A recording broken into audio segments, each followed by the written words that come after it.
offensively, they could put on a show at any moment. Steph Curry is automatic, Frank, just automatic. Started 10 for 10 last night. And you know who else was automatic? Kevin Durant tonight. Yeah. He had a triple-double, and moments ago he met the media. Let's hear what the Slim Reaper had to say.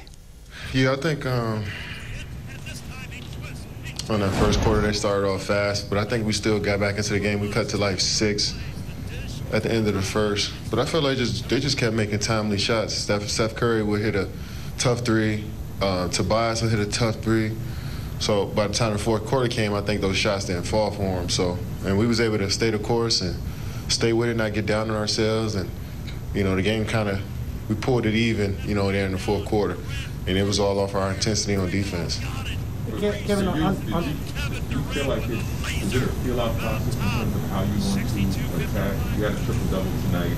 What were you seeing out there that made you feel like this is how I want to affect the game? Yeah, I mean, I think every game is different. You don't know how some of these contending teams like Philly going to play you defensively. They're so versatile defensively. So going into a game, I got to just be prepared to do anything. And it might not be my night scoring. It might not be my night assisting. So I just got to be ready, to do anything on the offensive end. I think I started off scoring for us.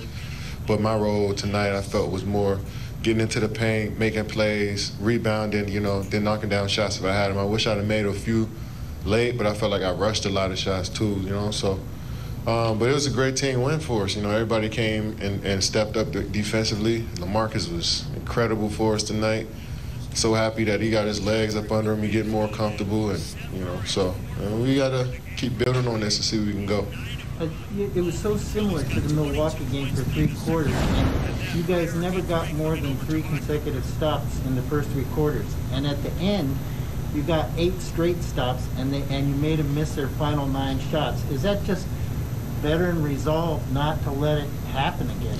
Yeah, I mean, like I said, I felt like they were, their talent, they were just making shots over us. And I knew sometimes most of the time, good offense is going to be good defense. So, you got to give them credit for being nice shot makers. I feel like we had a couple breakdowns there, the first few quarters, but for the most part, we had good intentions on the defensive side, and and that's how a game turned. If you got good intentions, you've been playing the right way, it'll start to turn for you like that. And I like the energy we came with on both ends.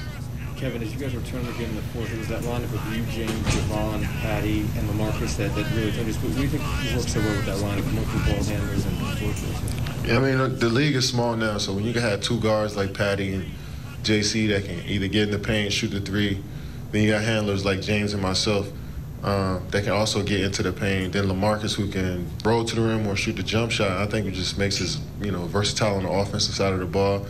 But JC and his ball pressure was huge for us, and Patty with his ball pressure as well was huge for us. So, those two, they play well with, just about anybody on the team. And Coach did a good job of sticking with that lineup, and we was able to get a good win.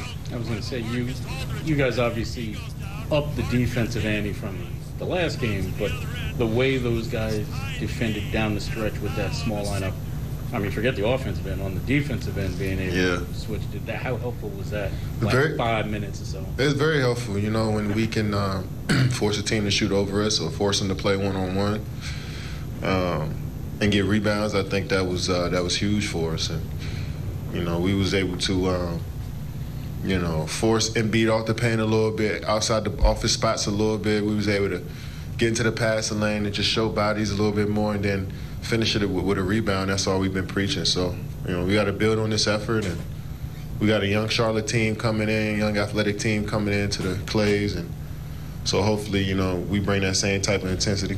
Kevin, Steve was saying that he's been preaching patience, saying he's been experimenting with a lot of new rotations and roles in that. I asked him, I said, how have all the new pieces impacted Kevin and James? And he said, it's not just the new pieces, it's also the piece that we lost. I'm wondering, how have you and James had to adapt to not only playing without Kyrie, but also all these new pieces as well?